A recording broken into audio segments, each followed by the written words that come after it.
Izglītības domnīca – diskusijas par aktuālo izglītības nozarē kopā ar Edgaru Čerkovski. Podcastu piedāvā Panākumu Univers sadarbībā ar Rīgas tālmācības vidusskolu. Sveicināti, cienījamie izglītības domnīcas klausītāji, skatītāji. Ceru, ka jūs jau esat noskatījušies mūsu iepriekšējo raidierakstu par prāta spēlēm. Un ceru, ka esat aizdomājušies, ko nozīmē prāta spēles un kā kustināt caur viktorīnām savas smadzenes, lai tās padarītu vēl aktīvākas, un ko šis process nozīmē ar izglītības jomā. Un šodienas mūsu raidieraksts būs veltīts tēmai kultūras mantojums. Un paskatījos arhīvā pirms vairākiem gadiem, vairāk nekā 3 gadiem, mēs jau līdzīgu tēmu bijām veidojuši, un toreiz mēs uz sarunu uzaicinājām Dagmāru Bārbali, kas ir horeogrāfe, tautas deju ansambļa Vektora vadītāja un arī dziesmu un deju svētku virsvadītāja, mākslinieca vadītāja. Tā kā bija pietiekami interesanti. Un, lai pagrieztu šo tēmu no cita skata punkta, tad šodien mēs esam uzaicinājuši kā vienu no galvenajiem viesiem Gundaru Zaķi, kas ir mākslinieks un arī zinātnieks. Varbūt jūs varētu par sevi nedaudz pastāstīt. Nu jā, gleznošana viena profesija un mākslas zinātne ir otra. Jā, tā kā, līdz ar to man ir izdevīgs stāvoklis, es varu pats gleznot un pats aizstāvēt sevi. Jā. Jo es zinu, ko daru. Atšķirīgi no citiem māksliniekiem es zinu. Jā, tāds ir mans amats, jo maģistru es dabūju akadēmijā, doktoru universitātē. Jā, tā kā, jā. Varbūt, ka tās zināšanas reizēm traucē, bet man viss papīra kārtībā, kā es parasti saku. Jā. Par to mēs parunāsim, traucē vai netraucē zināšanas, un mūsu skatītājiem jau labi zināmā pēc tāda ilgāka laika atgriezusies arī pie mums podkastā Jeļena Mitrčeva. Sveicināti, Jeļena. Kā jums klājas, kas jums jauns? Man klājās ļoti labi. Es esmu turpatās savā mīļajā sākumskolu Valodiņā, un arī pašvaldības mācību centrā lasu arī lekcijas. Un tagad, kas jauns, man tagad ir arī vairāki raksti portālām mammām un tētiem par dažādām ar bērniem un izglītību saistošām tēmām. Nu, tātad skatītāji varat arī palasīt. Pievērsīsimies pirmajam blokam – bērns, vērtības un māksla. Bieži vien tiek runāts par to, ka kaut kādā brīdī bērns, kļūstot pieaudzis, zaudē šo vēlmi, jeb interesi pret mākslu, pārstāja zīmēt, pārstāja gleznot, pārstāja muzicēt. Kā jūs varētu šo te pakomentēt? Esat to novērojis? Statistiski, protams, tā ir, bet kā tas dzīvē? Šo jautājumu var ņemt arī plašāk tādā ziņā, ka katrā laikmetā varbūt, ka vārdam māksla mainās saturs, ja? Un ja kaut ko vienu, tas nozīmē antīkajā Grieķijā, ja? Kur, piemēram, ne glezniecība, ne tēlniecība īsti nebija mākslas, ja?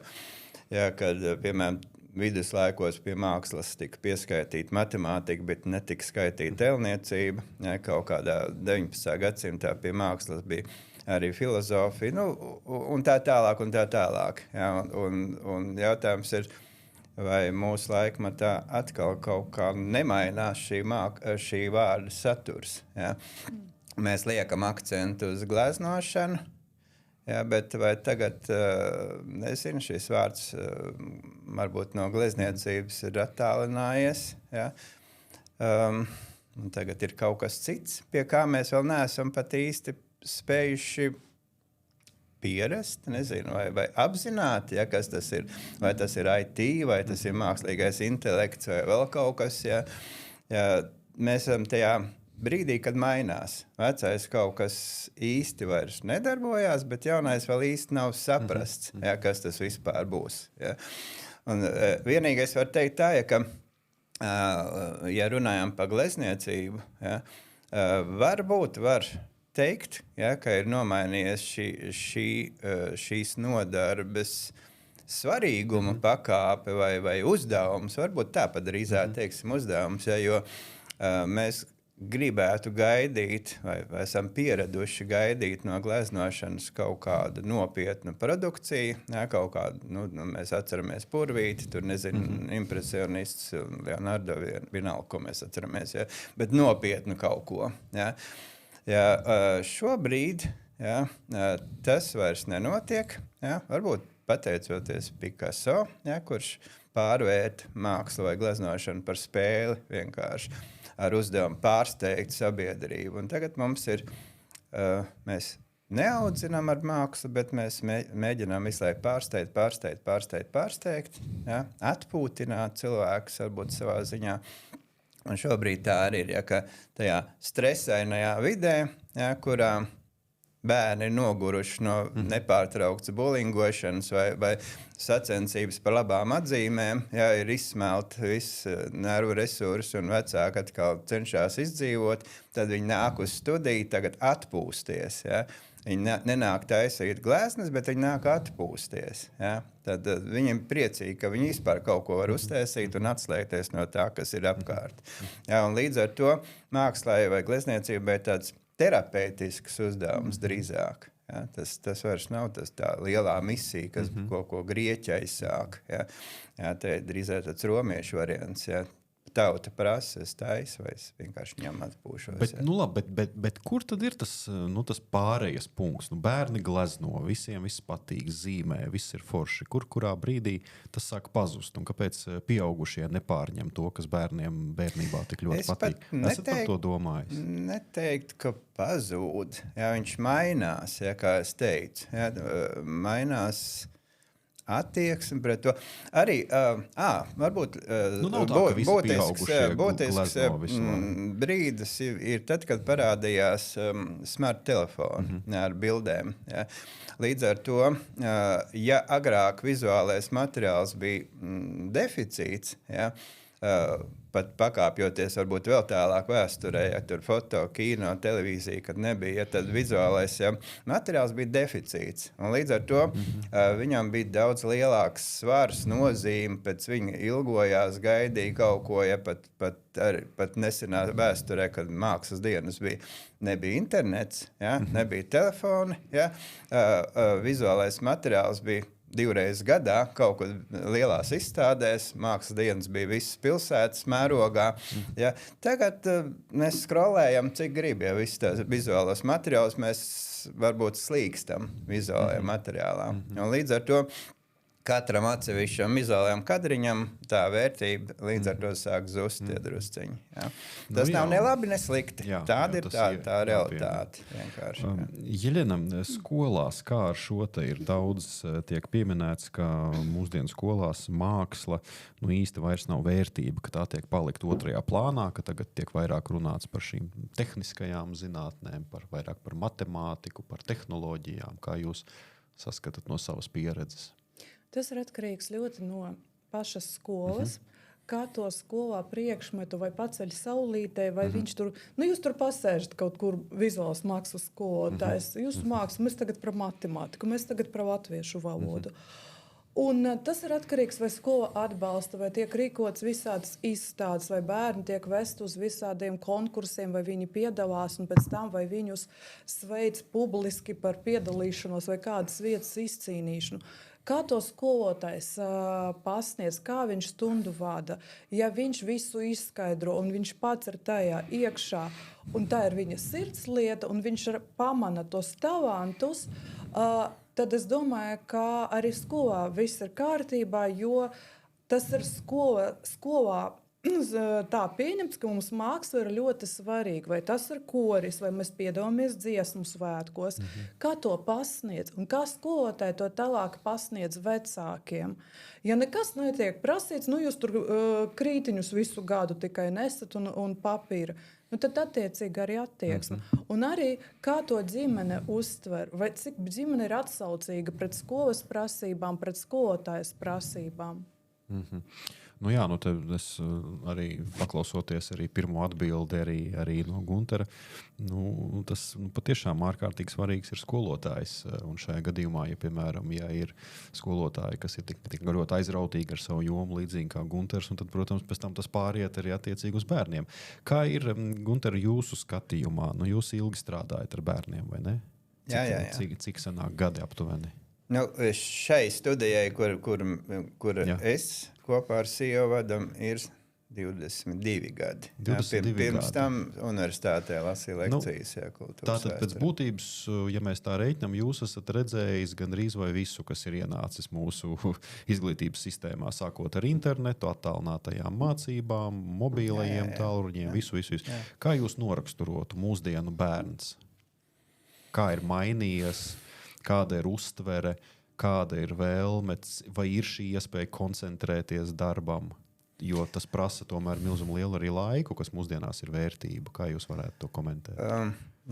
Pacietības deficīts, jā, es pat nezinu, vai tā ir kaut kāda traģēdija. Tas ir normāli mūsdienās. Ja mēs tā dinamiski paskatāmies 19. gadsimtā, jā, kādus sējumus rakstīja filozofi vai rakstnieki, jā, un cik ilgi strādāja pie viena darba gleznotāja, tad tas laiks kļūst ar vien mazāks.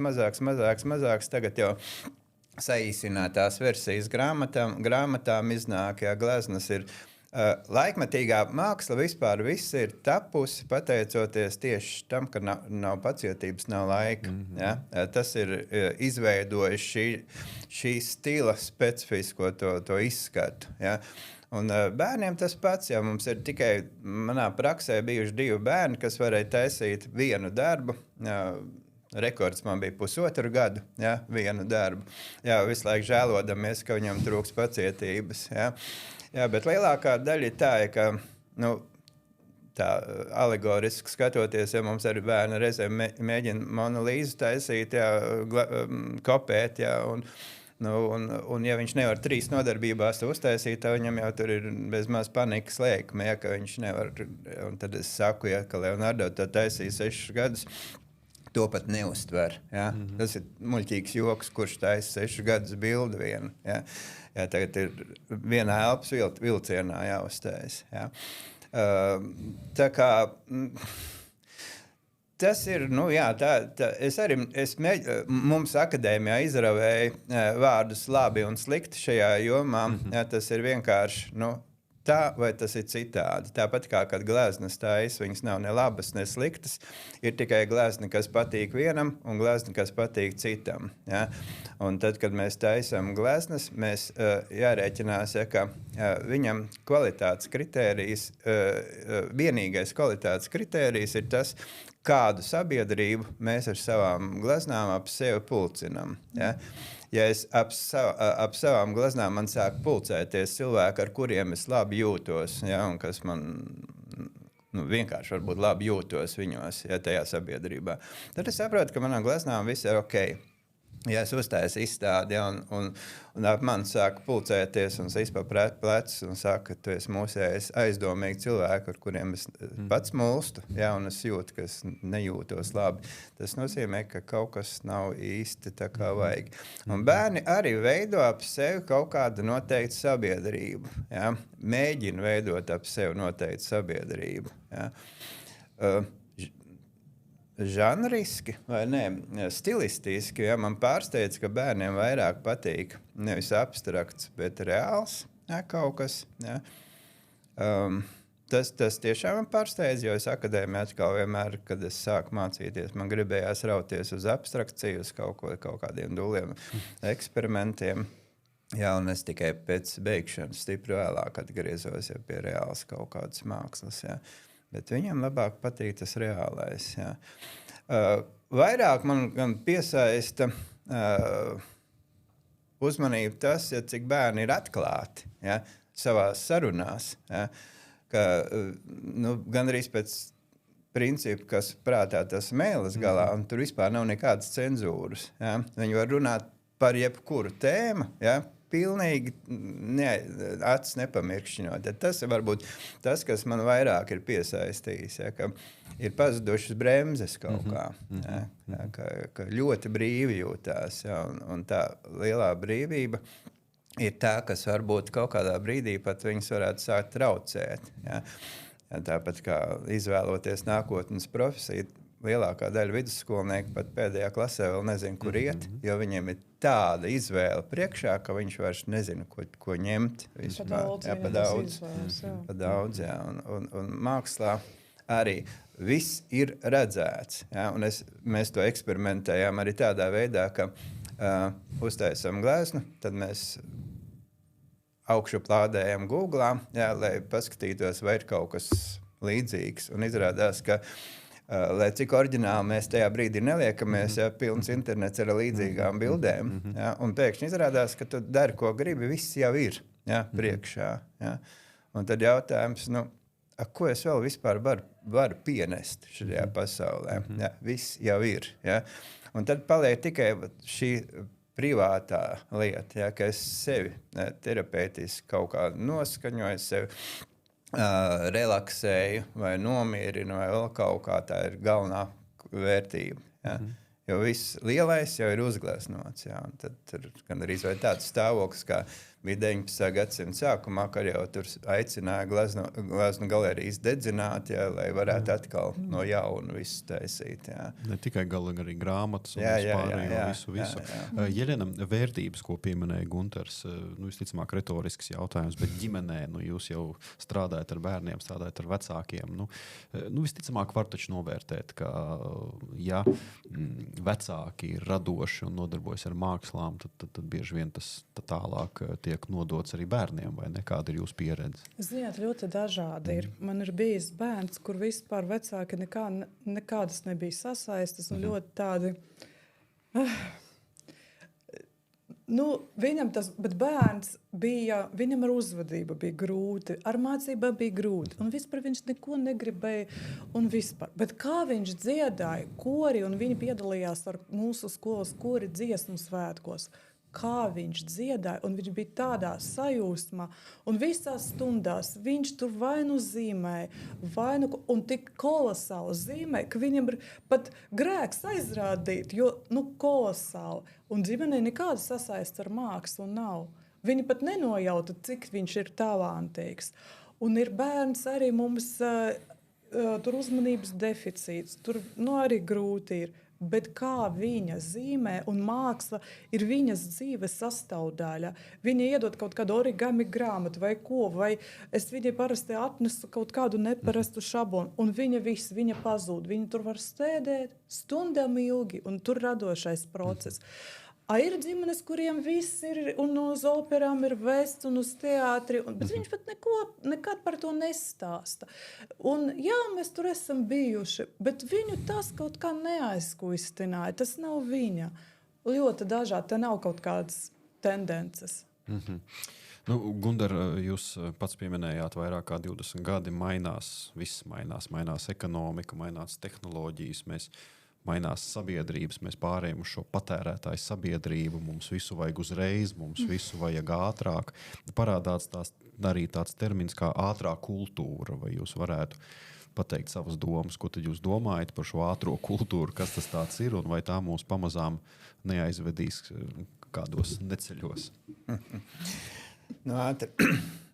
Jā, tā ģeometriski vienmēr domāju, viņi kļūst ātrāk. Ja, kaut kādā brīdī jānotiek kaut kādam kolapsam, jāapgriežās pretējā virzienā. Ja, to mēs varam pagaidām tikai sapņot par šo tēmu. Es vairāk par to mākslīgā intelekta lietu, varbūt šajā brīdī. Ja, jo ir tā, ka man arī 2 bērni uzauguši un beiguši vidusskolu, un man bija tāda sajūta, ka viņi iet nevis uz vidusskolu, bet uz kara lauku. Ja, un priecājās, ka izdzīvojuši un pabeiguši to skolu. Ja. Es par to pieminu tāpēc, ka tās prasības arvien vairāk palielinās dēļ konkurences. Ja. Ja, un varbūt ar tādu vienkāršāku paralēli kā sportā, piemēram, ja, ka cilvēka ķermenis ir tāds, kāds viņš ir. Viņš nevar, piemēram, augstliekšanā sapņot, ka uzlieks 3 metrus. Nesasniegs. Viņš sasniegs kaut kādu tur, un tad arī mazāk būs tie centimetri, ko viņš var pielikt klāt, ja, un beigās apstāsies. Ja. Un jautājums būs, kas notiks tālāk? Ja? Ja, ka mēs sasniedzam to sava ķermeņa spēju robežu. Ja? Arī atgriežoties uz intelektuālo varbūt sfēru vai matemātikā, tas ir vai kaut kādās vienalga, jebkurās intelektuālajās jomās. Ja? Ir kaut kāda spēja robeža. Ja? Bet mūs dzen uz priekšu, un tad vienā brīdī es saprotu, es vairs to nevaru. Un tad parādās šis MI, kurš turpina mūs, kur uzdevums turpināt to, ko mēs vairs nevaram. Ja? Un līdz ar to mēs varam teikt, ka mēs esam to paši radījuši, to nepieciešamību pēc MI, jo mums visu laiku tas ir attīstīties, nevis apgūt līdz galam to, ko mēs esam jau sasnieguši. Nevis apstāties un apgūt, līdz galam, bet atkal mums ir jāatdzenās uz nākošo kaut kādu pakāpienu. Mēs tā skrienam, un tas ir kļūs jau gandrīz vai pa pašmērķi, tā bezgalīgā skriešana. Jā, bet būtu laiks apstāties tagad un pārdomāt visu to, ko mēs esam radījuši. Jā, vēlreiz. Stila vēsturē ir izsakojumi, ka mainās tie periodi tādējādi, vai stila periodi raksturus, ka ir periodi, kad dominējošais uzdevums ir pasauli sakārtot, tā kā, piemēram, Renesanses laikā. Dominējošais uzdevums bija sakārtot pasauli, salikt pa plauktiņiem to, kas pirms tam bija viens liels haoss, tur viduslaikos. Tāpēc arī Koperniks, piemēram, kā Renesanses zinātnieks, viņam galvenais uzdevums bija salikt pa vietām, kur saule, kur zeme, kur pārējais sakārtot. Ja? Nākošajā periodā, kad viss bija sakārtots un kad tā kārtošana jau visiem bija apnikusi, tas ir baroka laikmets, tad jau vairs neinteresē kārtība, bet process. Kas būs tālāk, kur mēs ejam tālāk. Nāca Giordano Bruno, kuram jau interesē bezgalība, vai sadarbība starp kaut kādām debesu spīdekļiem un tam līdzīgi. Tas bija nākošais, atkal noārdīt kaut ko to, kas bija iepriekš sabūvēts. Tad viņi noārdīja, un tas viss beidzās kaut kā ar to Franču revolūciju. Un tad, kad tas haoss atkal bija sasniedzis supergriestus, nāca klasicisms, kur atkal uzdevums bija visu salikt pa plauktiņiem un atkal nonākt pie kārtības.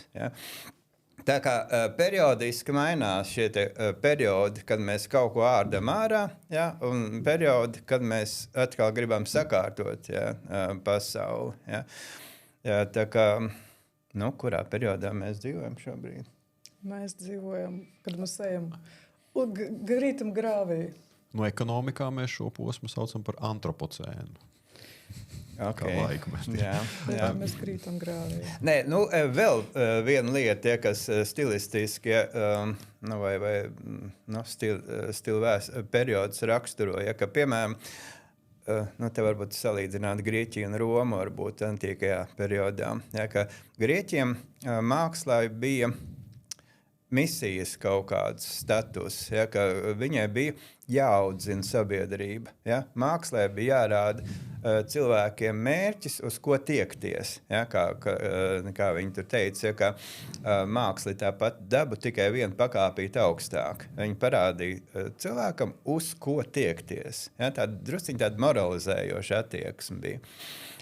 Savukārt romieši, kad pārņēma grieķus, viņi teica, ka nav ko tur moralizēt, priekš kam tas vajadzīgs, neviens jau neklausās uz to, jau negrib to klausīties, ja mēs dosim to, ko tauta prasa.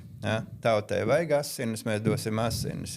Ar cerību, ka tad, kad viņa pārdzersies tās asinis, viņa gribēs kaut ko skaistāku.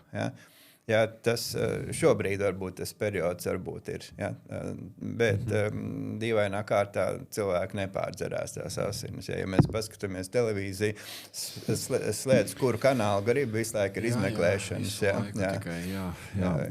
Jelena Gunters pateica tādu, man liekas, foršo domu, ka vajag apstāties, vajag padomāt.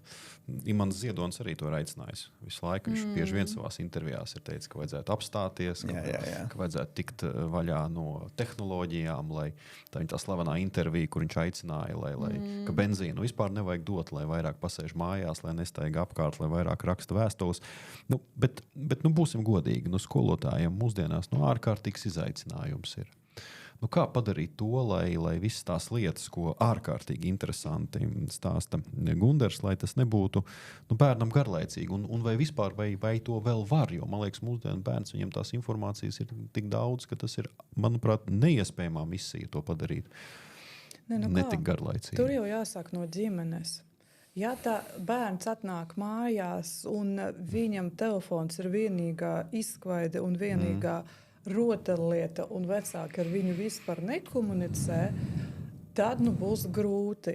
Bet, ja ģimenē ir vērtība, ka māksla ir svarīga, ka mēs ejam uz muzejiem, ka mēs apmeklējam, ejam operu rādam, kas ir balets, kad mēs paši mājās nelietojam tas ierīces tik daudz, ka man nav laika, bet es sēžu telefonā, tad arī bērni būs atsaucīgi. Tad viņiem tā kārtība liksies ierasta. Bet ja bērni atnāk no ģimenes, kuras vecāki strīdās, kur nav vietas vispār mājās, ne māksla, nekāda opera, man nav naudas taviem teātriem, kur tev telefons, planšete un sēdi, mājas darbus vispildīja, mālacis, visu pēdi, mālacis. Un ar to visa audzināšana beidzās.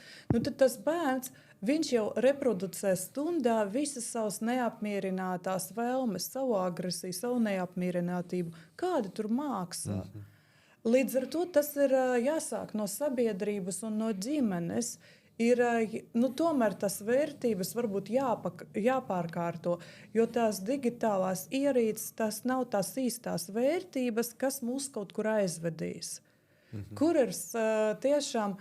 Cik maz bērni tagad brauc uz laukiem un pēc tam stāsta, mēs tur ar opes, remontējām moci vai opes sādzējs palīdzēja. Un ja bērns dzīvos un dzīvos vidē, kur ir vieta kaut kādām radošamām rokdarbiem, komunikācijai, kopīgiem darbiem ar vecākiem, tad viņš ļoti pozitīvi to uztverēs un viņam māksla liksies ļoti interesanti. Un kā to pasniedz? Es varu iedot krītus un pateikt, zīmē tagad portretu. Vai mēs varam aiziet uz muzeju, mēs varam apskatīties kādas filmas vai kaut ko. Tas arī ir atkarīgs, kā mēs to pasniedzam. Gunter, par vērtībām runājot. Skaidrs, ka liela daļa mūsdienu jauniešu, neskoties to, ka informācijas ir visapkārt, daudz ko nezinu. Mēs varam uztaisīt eksperimentus 100 jauniešiem, kas iet garām brīvības pieminekli un pajautāt, kas ir brīvības pieminekļa autors, piemēram. Ja? Es domāju, ka tur tā atbilde varētu nebūt nemaz tik skaidra, kā mēs to gribētu. Ja? Bet paskatoties attiecīgi uz mūsu, uz latviskām vērtībām, mums ārkārtīgi, man liekas, tā mākslas vēsture ārkārtīgi interesanti. Mums ir daudz spilgtas personas. Un liela daļa no šiem māksliniekiem arī savās intervijās ir atzinuši, ka viņi gribēja kaut ko atstāt pēc sevis. Vai nav tā, ka ja šī paudze nepēta to, ko atstāja iepriekšējās paudzes, tad šai jaunajai paudzei neradīsies interese un vēlme arī kaut ko atstāt pēc sevis? Jā, te mēs varam jau sākt domāt kaut kādu paradigmas maiņu, vai mēs vispār ejam uz šādu saglabāšanu, es nezinu. Drīzāk jau tagad dominē tas teikums, ja mēs meklējam vērtīgās lietas, ja kaut kāda, ka nepieķeršanās ir svarīgāk, ja, lai tiktu uz priekšu. Ja. Es tā meklēju tagad atbildi īsajā versijā, ja, bet redzat, ir tā, ja, ka lielos stilus pa lielam jau sākuši cilvēki, kas neklausa saviem skolotājiem, beidzot, ja, kas pārtrauc pēctecību. Ja, tā kā Džoto aizsāk, ja, renesans, ja, spītīgi gleznodams debesis zilas. Jā, lai gan visi teica, ka jāglezno zelta debesis, un tas bija šokējoši kaut kāds pavērsiens, un kāpēc tu neturpini to, ko mēs esam iesākuši, jā, un kāpēc tu skaties uz pasauli pa jaunam. Jā, arī renesans ir tas brīdis, kad sāka runāt par to, ka jāskatās pa jaunam uz to pasauli. Jā, Petrārka pirmais varbūt reiz sāk šo tematu, jā. Jā, un es nezinu, tuvāk mūsdienām Picasso, es nezinu, viņa skolotāji nemaz nejūtās laimīgi, ka no Picasso iznāca Picasso, jā, beigās, jā. Viņš arī neklausīja, vai tas ir labi vai slikti, tas ir pavisam cits temats, jā. Jā, kā es teicu, māksla var patikt, to nepatīk, bet viņa visdrīzāk patiks vienam, bet nepatiks otram vai otrādi, jā, un mūsdienās ir tik daudz cilvēku, ja, ka katrs darbs atrod sev fanus, ja, vai piekritējs. Par atbildību drīzāk es runātu, ja, ka, redzat, tad, kad mēs atlaižam tos grožus pilnīgi brīvi, ja, mēs aizmirstam, ka mākslai ir māksla uz mums iedarbojās, vai mēs to apzināmies vai neapzināmies. Ja? Piemēram, lai skaidrāk man tā doma, ja mums ir mājās pie sienas eksplozīva rakstura kaut kāda abstrakcija, ja? Liekas, ka tas ir dekoratīvs laukums vienkārši mājās, lai viņš ir jesters, ja, kaut kāds tur dzirkstījošs vēl kaut kāds. Bet dzīvojot šajā istabā, ja mums viņš visu laiku acu priekšā, ja, viņš neviļus sāk izmainīt mūsu domāšanas matricu. Ja. Mēs arī sākam pamazītiņām domāt juceklīgāk, eksplozīvāk, haotiskāk, vēl kaut kā. To mēs pat varam nepamanīt, ka tas notiek. Ja? To, starp citu, pirmo reizi varbūt tā apsmadzeņoja Platons vēl antīkajā Grieķijā, ka viņš teica arī, ka mūzika, piemēram, mūziku būtu jākontrolē valstī, ja? Jo tas, kāda ir mūzika, tāda sāk kļūt mūsu domāšana, jo mēs runājot arī komplektējam skaņas kaut kādas, tā kā mūzikā. Ja? Un ja mēs esam pieraduši pie, teiksim, monotonas vai kaut kādas asimetriskas mūzikas, ja? Tad arī mūsu domas, ja, runājot, sāk kļūt drusciņi haotisks vai monotonas vai asimetrisks vēl kaut kādas. Ja? Un tāpēc viņš aicināja pirmo reizi, ja, ka būtu jāpiedomā, ko mēs darām. Ja? Ka mūzika jābūt ir skaistai, ja? Nevis vienkārši atraktīvai un eksplozīvai, bet skaistai. Un ja mēs būsim pieraduši pie skaistas formas mūzikas vai skaistas formas traukiem, ja? Tad mēs arī domas sāksim pielāgot skaistākas. Ja? Mēs negribēsim vienkārši runājot, lietot rupjus vārdus vai zemiskas domas vai vēl kaut kā, ja mēs esam pieraduši pie skaistām formām. Ja? Tad forma pa priekšu. Ja? Mēs pierodam sākumā pie skaistām formām, ja? Kā mūzikā vai kā gleznā. Ja? Un tad mēs tā pamazītiņā pie tām pieskaņojam domu saturu, ja? Kas arī, ja mums ir skaisti trauki, mājās, ja mēs negribam tajos glabāt atkritumus, ja mēs gribam kaut ko skaistu. Jūs pateicāt, ka dažreiz vajag apturēt arī to pašu radošumu. Īstenībā, mums ir daudz piemēru. Salvadors Dalī, kurš strādāja kopā ar latviešu izcelsmes slaveno fotogrāfu Filipu Halsmanu. Viņam bija ideja, viņš gribēja pīli ar dinamītu Amerikā tātad piepildīt, aizdedzināt, uzspridzināt un to visu nofotografēt, un padarīt to kā tādu mākslas virzienu. Bet redziet, jūs arī pieminējāt filozofu Platonu par arī, un pēc tam minējāt par šo visu skaisto, bet ja padomā, piemēram, Diogēna pieeja, kurš teica, ka nav vajadzīgi neskaistie trauki, nekas, kurš arī atteicās no pilnīgi visu un dzīvoja mucā un teica, ka cilvēkam ir jādzīvo bez visām šīm greznībām, bez mākslas, bez nekā. Es varbūt tagad tā ļoti primitīvi to pasniedzu, bet arī tādas idejas ir.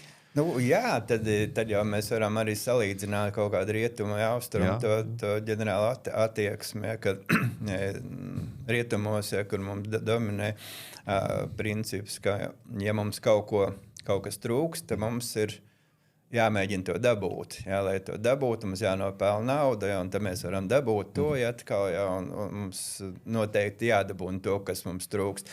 Kā austrumos, atkal varētu teikt, ka dominē tas princips, ja, ka ja man kaut kas nav, man jāiemācās iegūt prieku no tā, kas ir. Ja? Ja, un tas ir tas, ko mēs īsti laikam te nemākam. Ja? Iegūt prieku no tā, kas ir. Jo tur ir vēl tā blakus problēma, ja, ka tam šai attieksmē reizēm piešuj pasivitāte vai nezinu, vēl kaut kādas negatīvās kategorijas, ja, tā kā par indiešiem kādreiz, ja, redz, kā viņš tur sēž savā miskastē un smaida. Ja.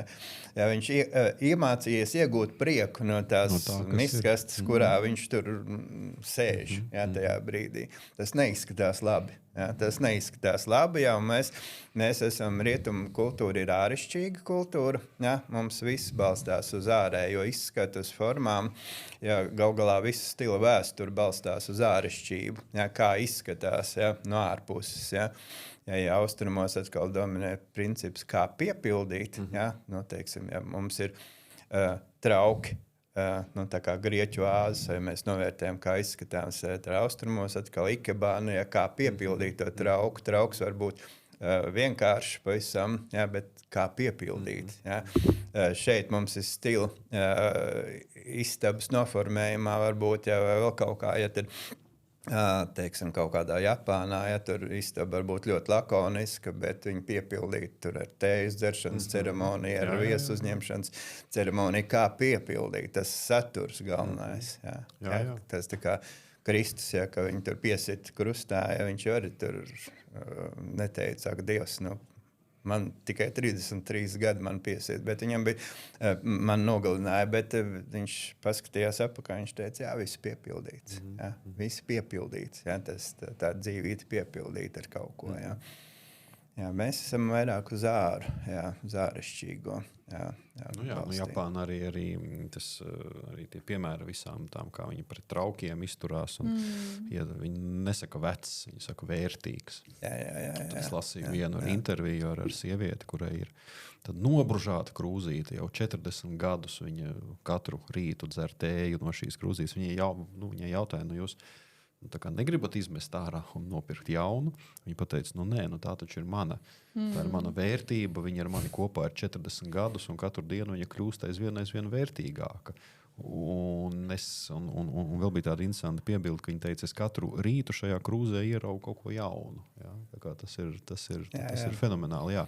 Par tiem sākumiem un beigām jau redzat arī, Ja tā paskatāmies, kuras periods vai kuras brīžus dzīvē mēs vērtējam visaugstāk, ja, tā vienkāršot pieejot, ja, kuras mēs atzīmējam visvairāk, ja, tas ir piedzimšanas un nomiršanas dienas. Ja.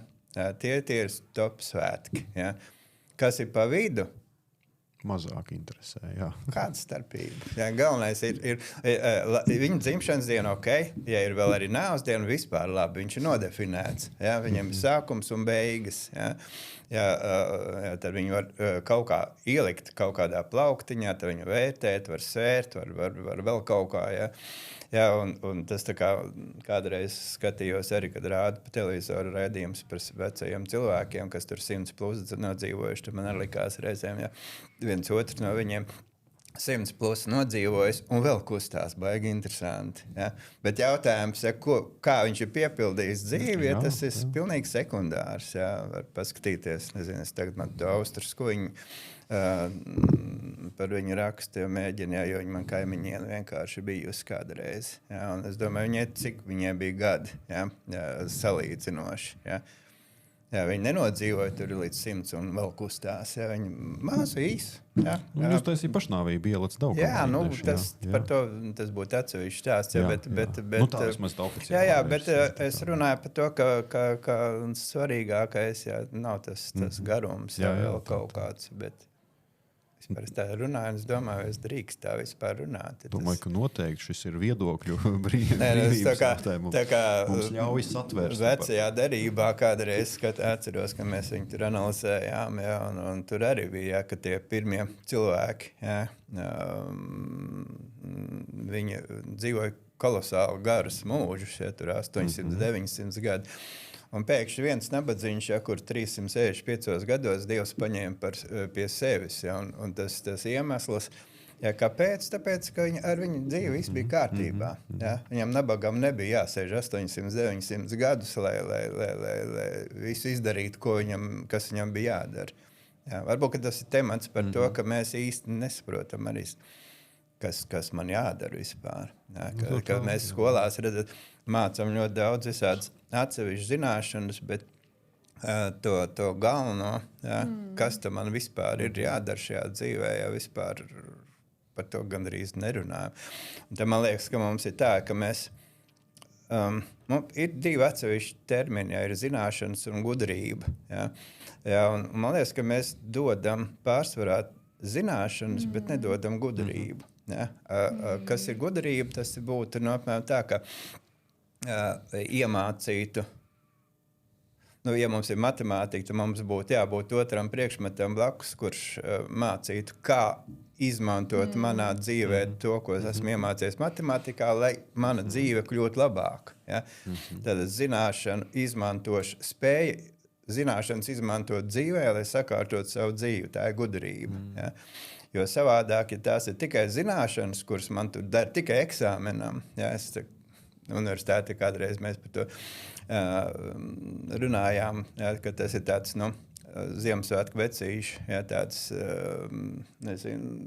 pasākums, ja, ka kādreiz likās arī, ka tās Ziemassvētkos tur tās dāvanas, kas tika nesas, liela daļa ir pilnīgi bezjēdzīgas, ja, tie kaut kādi suvenīri, ja, kas vienkārši no sirds ir doti, ja, un tu nesaproti, ko ar viņu darīt. Un vienīgais, ko tu vari darīt, tas ir iepakot un dāvināt tālāk. Ja. Un tāpat ar skolas gudrībām un ar augstskolas reizēm arī liekas, ka tev dod tik daudz zināšanas bezjēdzīgas. Skarbi izklausījās, bet kad tu nevar saprast, priekš kam viņas vajadzīgas, kā tikai eksāmena nokārtošanai. Ja?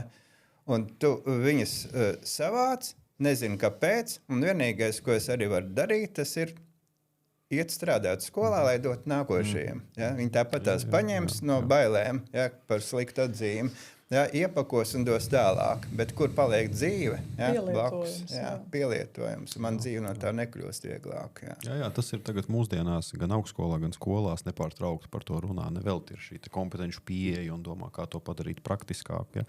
Par tām zināšanām un gudrību, man liekas, ļoti labs piemērs ir ar atombumbu. Ja, kad zinātnieks, jeb zinošs cilvēks izgudro atombumbu un visai pasaulē palielās. Savukārt gudrs cilvēks izgudro atombumbu, saprot, kādu nelaimi tā nesīs pasaulē un vispār aizmirst un nevienam nepasaka, ka viņš to ir izgudrojis. Jā, tāds ļoti labs piemērs.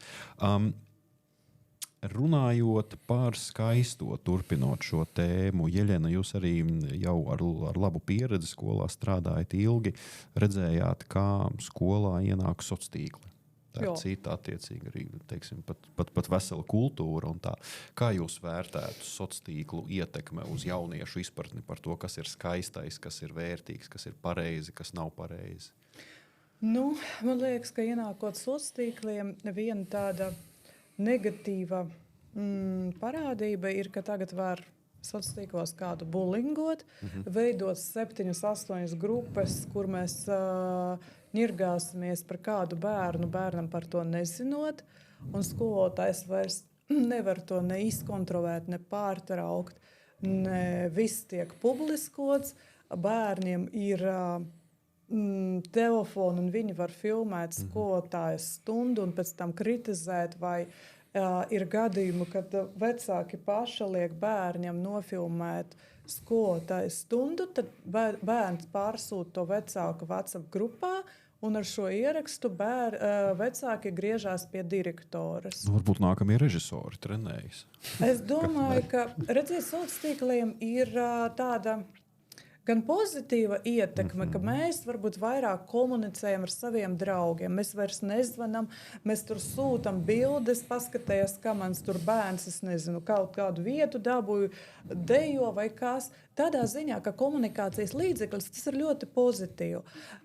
Bet man liekas, ka negatīvi ir tas, ka visi tie Instagram filtri un mākslīgais intelekts veido tādu ideālo bildi, kā man kā meitenei jāizskatās.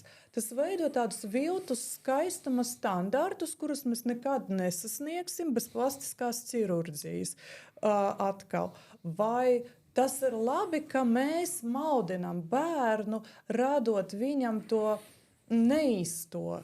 Un tad mēs arī veidojam izpratni, ka man var būt ideāla dzīve, ka varbūt mana dzīve nav izglītība, grādi vai amati, ka man ir jādabū vecis ar Mercedesu, kas man pirks dārgās drēbes, un es te Instagramā filmēšu visādas video un rādīšu, cik man skaista dzīve ir tagad. Un tādā brīdī izglītība, amati un sasniegumi vairs nav vērtība. Jo mēs nezinām, kas ir aiz kadra tam cilvēkam, kurš to filmē. Varbūt viņam tur vispār tukšs dzīvoklis un ir tikai no mēbel un tas krēsls, kur viņš sēž. Bet viņš jau rāda viltus realitāti, viltus luksusa dzīve, pēc kura citiem tieksies, bet nezinot, ka to ir jāsasniedz citā veidā. Ar to, kā jūs pieminējāt, dabūt veci un tā tālāk, tas arī ir īstermiņa pasākums. Es domāju, ka viņiem ir jāmācās, lai paskatās, ka tomēr, ka paiet kaut kāds laiciņš, tad meklē. Tad, diemžēl tā ir vai par laimi, tā ir pavisam cita joma. Ar to tas pats ChatGPT, kas tur ir fascinējoši, un ko daudz arī vidusskolnieki novērtē, ka viņš vienmēr pret tevi izturās pozitīvi. Man liekas, izņemot tikai tad, kad palūdz izturēties objektīvāk. Bet viņš nekad tev nepazemos, viņš nekad nesmiesies par taviem jautājumiem, neņirgāsies, vēl kaut ko, viņš ir absolūti pozitīvs un ideāls sarunu biedrs, draugs. Bet tagad ir tās funkcijas jau ir uzlabotas un, teiksim, arī tajā pašā chatā GPT ir funkcija, kas saucās Monday. Monday, kā mēs tautā parasti sakam, ka pirmdienas nav mīlētas dienas un pirmdienās viss ir kašķīgi. Un tad tā funkcija ir, ka mākslīgais intelekts ir kašķīgs. Un tad, ja tu viņam uzdod jautājumu, viņš uzreiz pasaka, ko viņš par to domā.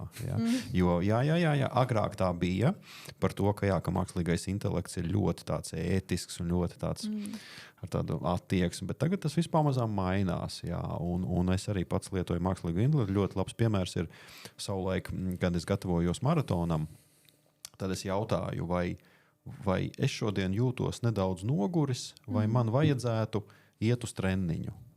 Teorētiski man negribās. Mākslīgais intelekts saka, nē, tu esi noguris, paņem brīvdienu, atpūties, viss ir kārtībā. Tagad, kad es jau ir pagājis laiks, kad es trenējos, man šodien īpaši gribas iet ārā. Viņš man atbild, bet tev ir programma. Un ja tu šodien to neizdarīsi, tad tu pēc būtības būsi demotivēts. Un tev ir jāpiespiež sevi iziet ārā. Tā tad jau ir pavisam, tā tad jau mākslīgais intelekts mācās. Bet mēs ļoti forši pārgājām runājot par mākslīgo intelektu. Skaidrs, ka tas ir pēdējo gadu tops, neskoties to, ka tehnoloģija nav jauna. Tehnoloģija radīta 1956. gadā pēc būtības, kā teorija, profesors Makārtīs un tā. Bet mūsdienu mākslīgais intelekts var gandrīz vai, ja mēs runājam par mākslu, gandrīz vai jebko. Jautājums ir, protams, par kvalitāti, bet mākslīgais intelekts var radīt gleznas, var radīt mūziku, ne tikai radīt, bet arī pabeigt, jo mēs zinām, ka mākslīgais intelekts ir pabeidzis Dvoržāka nepabeigtos darbus, izanalizēja visus darbus, pabeidz.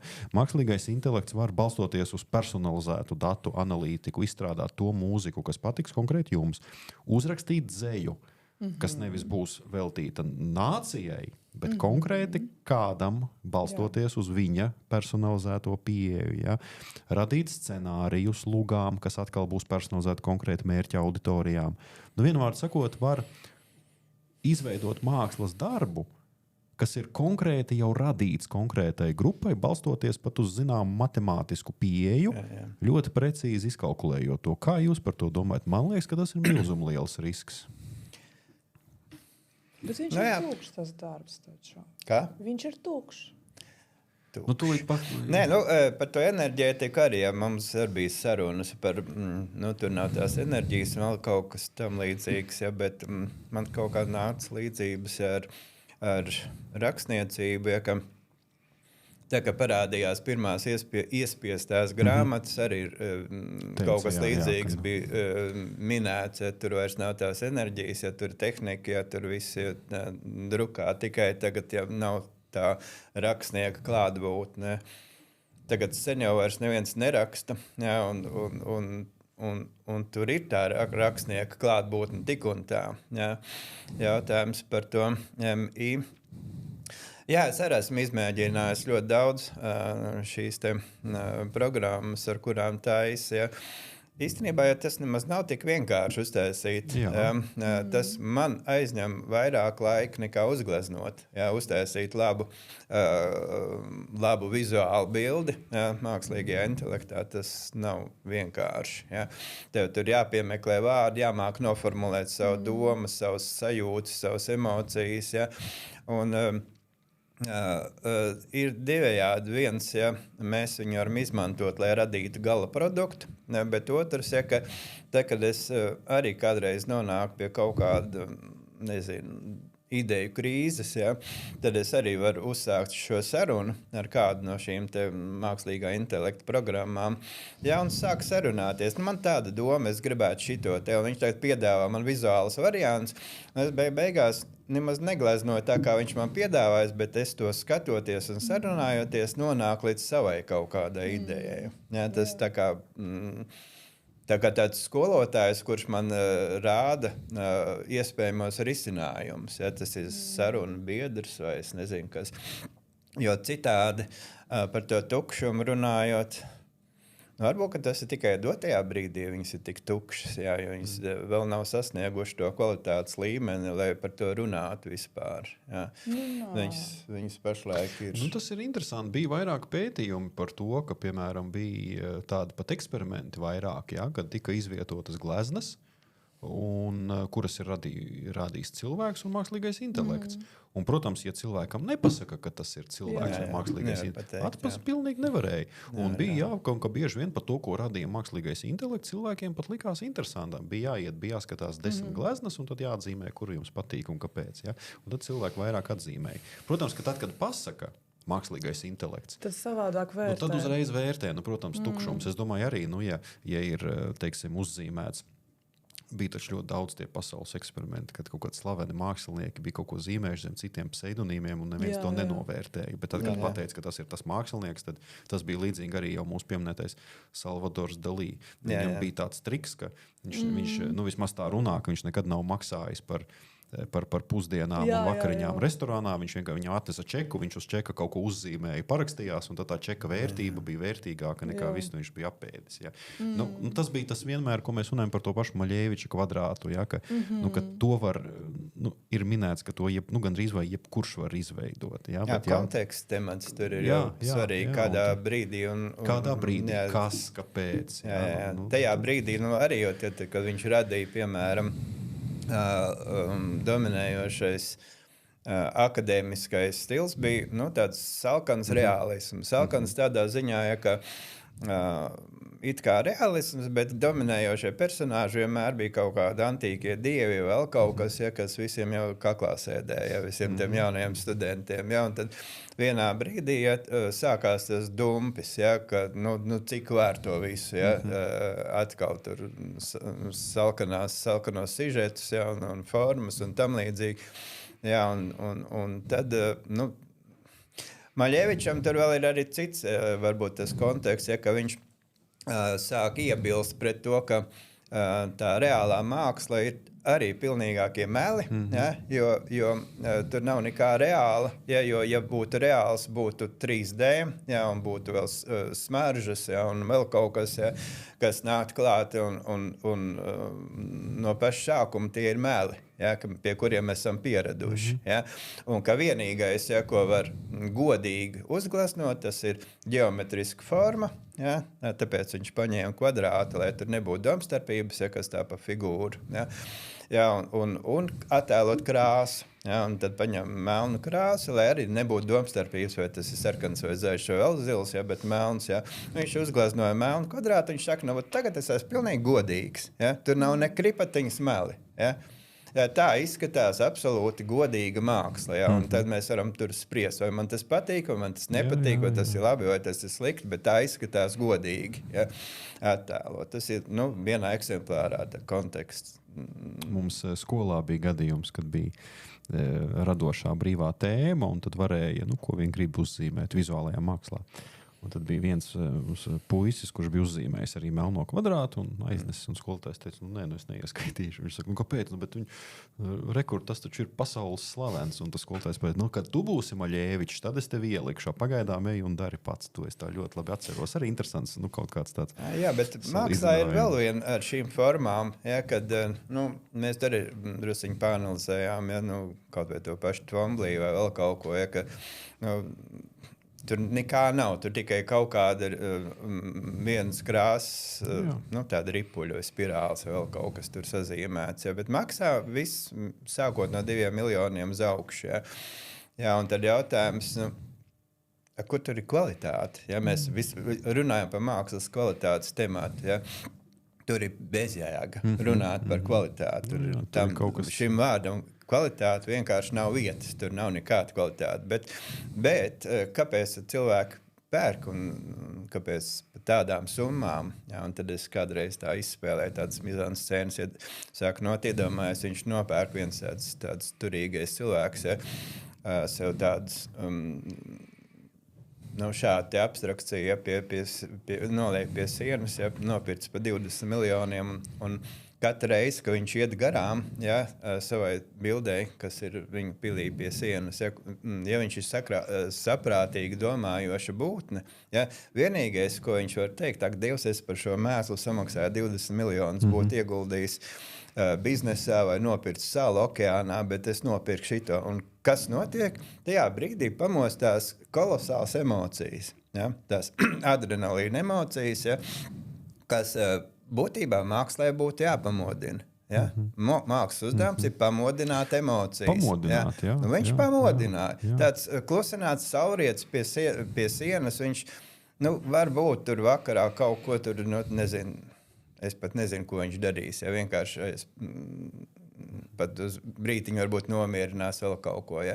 Bet viņš neradīs tādas saviļņojošas emocijas, ja, kā doma, ja, kas esmu bezjēdzīgi iztērējis 20 miljonus. Ja? Nevis 2000, nevis 200, bet 20 miljonus. Tas baigi iedarbojās. Un šis marketings, ja, teiksim, mākslā, viņš tagad kļūst ar ļoti populārs, ja, ka bezjēdzīgi darbi, ja, tiek pārdot par milzīgām naudām, lai iegūtu emocijas. Ja? Jo viss pārējais vairs uz cilvēku nedarbojās. Tas ir svarīgi. Ja, jo ar Picasso sākās tas, ja, ka nevajag skaistu, ja, bet vajag pārsteidzošu. Ja, tāda 100+ gadi tas turpinās, it kā tā laikmetīgā māksla. Ja, un šis uzdevums izklaidēt vai pārsteigt cilvēku, ja, ir kaut kā jau izsmēlies. Ja? Cik veidos var pārsteigt cilvēku? Ja? Tur arī kaut kādas robežas. Ja? Tā ir pilnīgi viss jau. Varbūt pēdējā laikā tur bija kaut kādas, nezinu, perversijas sāk parādīties. Tas vēl nav bijis. Ja? Tagad tas būs izsmēlies. Ja? Tagad mēs visi gaidām 6G tehnoloģijas. 6G tehnoloģijas varēs dabūt saturu ārā no ekrāniem. Tātad, ja mēs tagad gleznu, piemēram, skatāmies ekrānā, tad jau burtiski pēc pāris gadiem jau glezna būs hologrammā un to varēs redzēt te telpā un tā. Jā, par tām emocijām tas ir ārkārtīgi interesanti. Man liekas, ka tas ir pareizi. Man ļoti daudzi skolotāji stāsta, ka vienmēr interesants brīdis ir vedot bērnus uz Latvijas mākslas muzeju, kur ir, nepateikšu, kas tā ir par izstādi, un arī nepateikšu to mākslinieku autoru, jūs laikam zināsiet, ja? Galds nazis. Jā, Un klasika. nosaukums, un klasiskais ir, es to laikam varu pateikt, es varu pilno nosaukumu pateikt, tas ir mākslas darbs muzejā, ja? Tā saucās nazis, ar ko izurbināt sev dirsu, ja? Un tas ir ielikts galvenais, kā galvenais, un tas visiem bērniem patīk, un visu laiku ir tas, kad tu jautā, ko tu tur redzēji, vienmēr visi, tātad viņiem ne purviņš, ne tur rosis, nekas, bet viņiem tieši šis te, un es nezinu, man tas vienmēr liekas tā interesanti, tad tas cilvēks, kas to ir radījis, to, kāds saucās instalācija vai kas jā. Tad tas, kas to ir radījis, tad tam ir izdevies, ja tas stāv mākslas muzejā un cik gadus visi par to jūs. Nē, ja tā terapeitiskāk vai nopietnāk uz to lietu skatās, ja šī tēma radīt kaut kādas rādīt vai radīt rupjības vai kaut ko negatīvu, viņa aizsākās divi varbūt sākumi. Viens bija Renesanses laikā Vācijā, ja, kad piemēram, kad vācieši, kad itāļi, piemēram, paralēli sāksim, ja, kad itāļi gleznoja Kristu pie krusta, ja, tad viņš vienmēr bija tagad tāds fotomodelis, ja, un viss bija ārkārtīgi skaisti, un tas ķermenis skaists, un visa vidi bija skaista, un mēs varējām pieiet pie darba un teikt, ak, Dievs, tik skaists darbs, ja. Un neviens pat nepamanīja, ka tur ir skaisti piesists pie krusta un nogalināts cilvēks. Ja, mēs sakam, skaists darbs. Bet vācieši pateica, ka tur nav nekā skaista, tas ir nogalināts. Ja, un tur nedrīkst būt tāda situācija, ka mēs pieejam pie šāda fakta, ja, nogalināts cilvēks. Ja, un mēs tur ieraugam skaistumu. Tāpēc viņš Kristu gleznoja tā kā, Grīnvalds, ja, piemēram, ja, ka viņš gleznoja Kristu jau drusiņi iepuvuši, tur mušas, ja, vēl kaut kas tas briesmīgs, tas ir fakts briesmīgs, ja, pirmkārt briesmīgs, ja, un no tā jāmācās. Un 20. gadsimtā to pašu vācieši taisīja starpkarposmu ekspresionismā, tur kā Gross un Diks, ja, starp Pirmo un Otro pasaules karu, ka viņi taisīja seriālus par kara šausmām, ja, tad viņi arī nevis gleznoja varoņus, ja, kas varonīgi cīnās un uzvar, ja, un vēl nezinu ko, ja, bet viņi taisīja grafiskus seriālus, kur ir attēlots norauts rociņas, izdurts actiņas, ja, tur asinis, ja, kropļi, viss kaut kāds, baisi tas viss bija, ja, un seriālos, ja, ar domu, ja, ka, ja cilvēkam ir nosliec, ja, uz kaut ko negatīvu, viņš, grib, ja, visu laiku kaut ko redzēt negatīvu, varbūt pat piedalīties negatīvā, tad, lai viņš aiziet uz izstādi un attēdās to visu, to savu tieksmi, ja, ja, tad viņš tur pārēdīsies visu šīs šausmas un tad izies no tās izstādes žāls un tad viņam gribēsies pilnīgi citu kaut ko skaistu, ja, romantisku, ja, ja. Cits jautājums, vai tas tiešām darbojās, ideja ir ok, varbūt pārēdīsies, ja, tajā izstādes žālē. Varbūt arī darbojas, jo mēs jau redzam, ka tagad cilvēki atkal, ja mēs runājam par mākslīgo intelektu, ļoti daudz saka, ka grib vairāk cilvēcisko. Tad, kad mēs pārgājam uz Zoom, daudzi saka, nē, es gribu tomēr atpakaļ uz to. Varbūt tiešām tā ideja ir, ka varbūt tiešām nāks atpakaļ un cilvēciskais, faktors būs svarīgāks. Bet varbūt tajā brīdī, kad mēs to saucam par mākslu, to gaudu ar nāzi, mēs pazeminam to latiņu, kas vispār ir māksla. Jebkurš cilvēks var rīkot, taisīt visādas instalācijas, bet kad mēs to pieļaujam un liekam mākslas muzejā, tad mēs sākam kā sabiedrība, ka tā ir māksla. Un tad tas purvītis kaut ko... Cenzūras kaut kas man te sāk tā kā. Jā, nevar tā. Piedodiet. Nē, ir kaut kādas lietas, protams, kas ir, jā, bet man liekas, ka māksla tāpēc ir māksla, ka tas ir, ka to neviens nekontrolē. Es nezinu, Gundaram jā. Tā mākslas brīvība, jā. Man vienmēr liekas, brīvība ir, bet arī tā kā skolā bērniem gan arī ir brīvība, bet ir arī pienākumi kaut kādi. Jā. Tas arī reizēm liekas, ka kaut kā tiek izlaists, ja, šīs uzdevums, ja, ka tev, tu radi, ja, bet, tā kā tajā gadījumā, ko es tur pieminēju ar abstrakto bildi, kas galu galā tomēr maina cilvēku, ja, kaut kādas domāšanas matricas vai uzvedības matricas, ja, un mēs nemaz neapzināmies, ja, mēs esam brīvi, mēs tur spēlējamies, mēs tur taisam šito un to un to.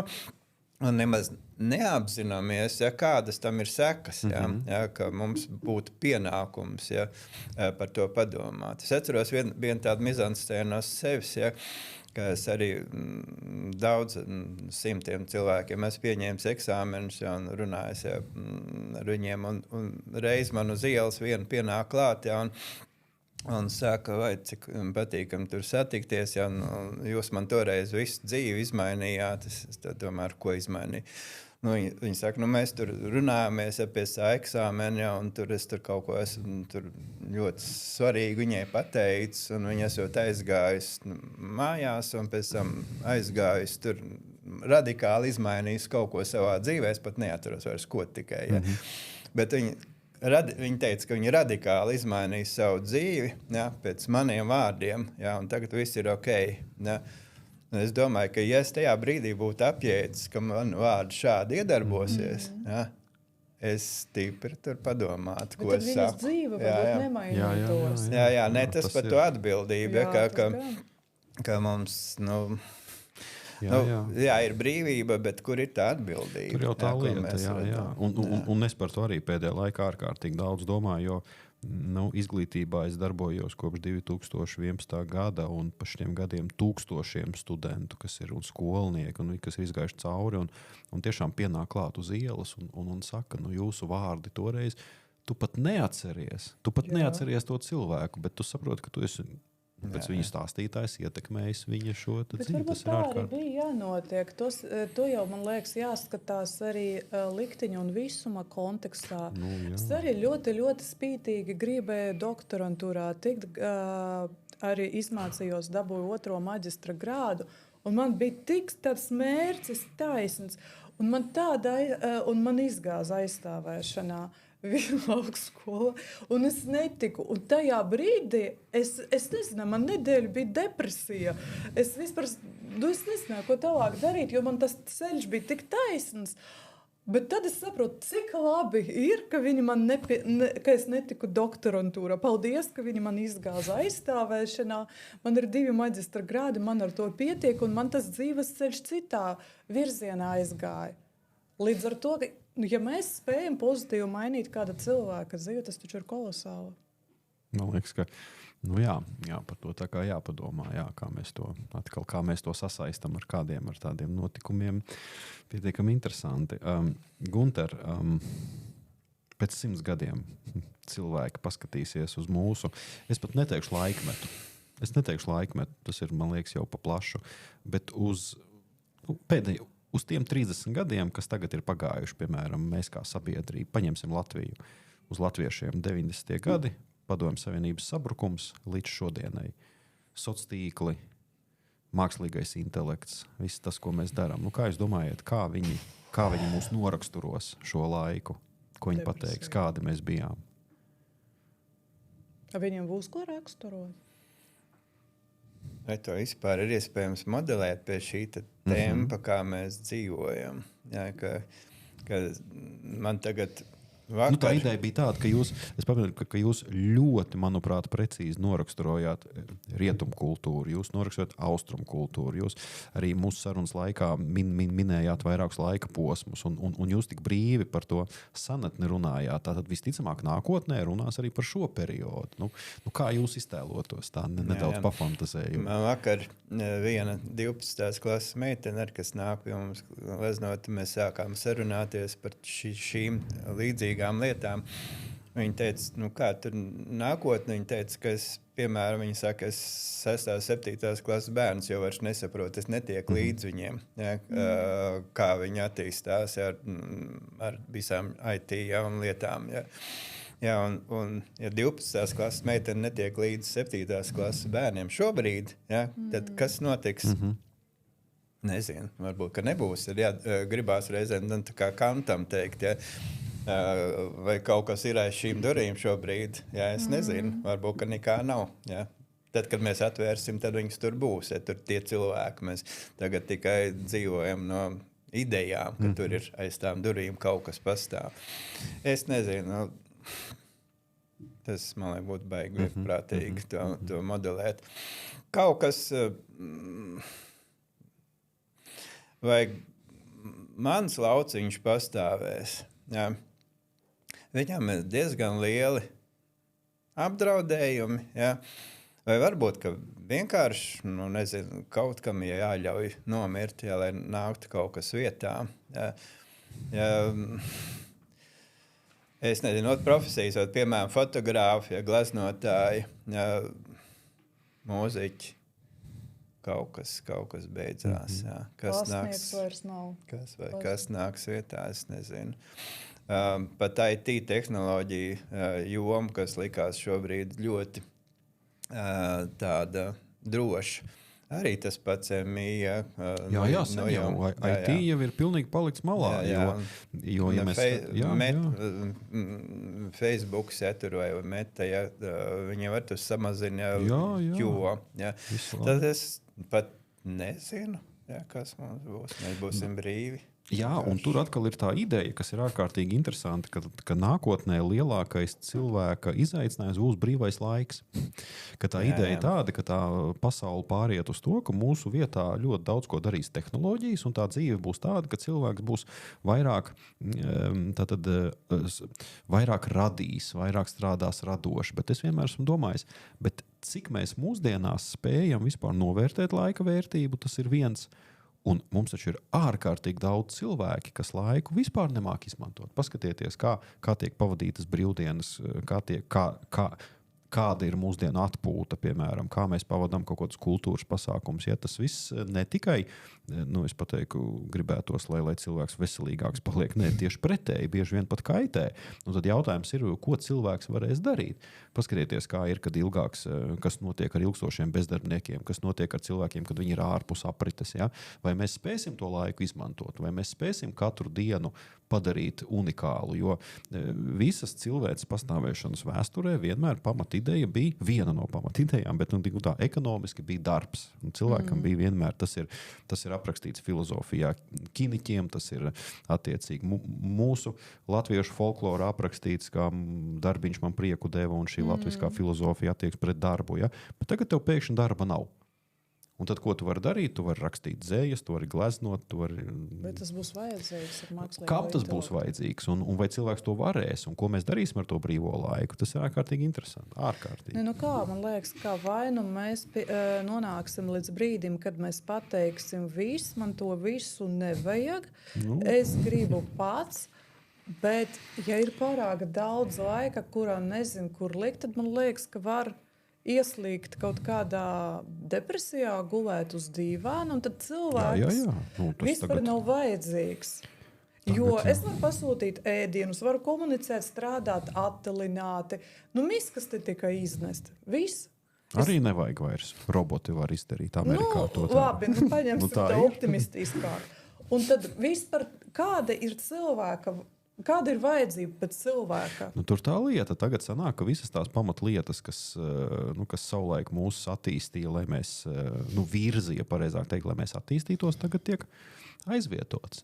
Redzēs. Vai cilvēks ir vajadzīgs? Vai tas ir tas temats par to zināšanām un gudrību, ka mums tā gudrība, kā zināšanas izmantot dzīvē, lai dzīvi padarītu labāk, tas ir tāda poētisms vairāk. Jā, mēs ar to nesaprotam, ko darīt vispār ar tām zināšanām. Jā, tas būtu tas, uz ko jāliek tagad vairāk uzmanība. Jā. Iemācīt, izmantot mūsu zināšanas dzīvē, lai mūsu dzīve kļūtu labāk. Jā. Tas arī tad, kad mums šķiet vairs nekā, jēga nav mūsu darbam, jā, tad mēs, ja mums ir tikai zināšanas, tad mums tiešām būtu temats, ko es tagad ar viņām iesākšu. Jā. Tirgoties kādam, nevienam nevajag, jā, viss viņas var dabūt internetā, tās zināšanas, kāda jēga no tā viss. Jā. Tad te jāieslēdz tā gudrība, jā, kā tad es savu dzīvi padarītu skaistāku. Jā. Tad likt akcentu uz šo. Paldies, man liekas, šis ir ļoti laba, arī tāda ļoti laba frāze, lai nobeigtu raidījumu. Gudrība, kā padarīt dzīvi skaistāku. Paldies, es teikšu abiem mūsu dalībniekiem. Paldies Jeļenai, un es ceru, ka arī nākotnē viesosies pie mums, un mēs pēc kaut kāda laika atkal tiksimies. Paldies Gunteram Zaķim, māksliniekam, zinātņu doktoram un arī skolotājam, pedagogam. Paldies, man liekas, pateicoties jums, lai piedod visi iepriekšējie mūsu raidījuma viesi, kas mums ir bijuši ļoti daudz, bet man liekas, ka pateicoties jums, šis ir viens no tādiem raidījumiem, kuram bija tāda visaugstākā latiņa kultūras un inteliģences, es pat teiktu, pieskāriens, jo tik daudz filozofus, tik daudz māksliniekus, tik daudz idejas, ko jūs šajā īsajā, var teikt, sarunā pieminējāt, to līdz šim tādā līmenī zinātniski vēl neviens to nav izdarījis. Tā kā paldies jums liels. Man jautājums varbūt praktisks, visticamāk skatītājiem radās jautājums, vai jūs esat soc tīklos un vai jums var sekot? Jā, tehniski es esmu, bet mani sociālā tīkli ir piesaistīti manai studijai, kur es lieku vairāk, lai informētu klientus vai aicinātu uz nodarbībām. Jā. Man tur ir atsevišķi, varbūt, kā es teicu, par Austru skuiņu, ko es esmu iesācis. Man ir vēl ar deju, tas sociālais tīkls, kuras ar dejām, par cik es vēl daudz dejoju. Tautas dejas vai? Nē, tur ir social. Jā, tas ir bačātas, salsa, kizomba, tango, un tādas lietas.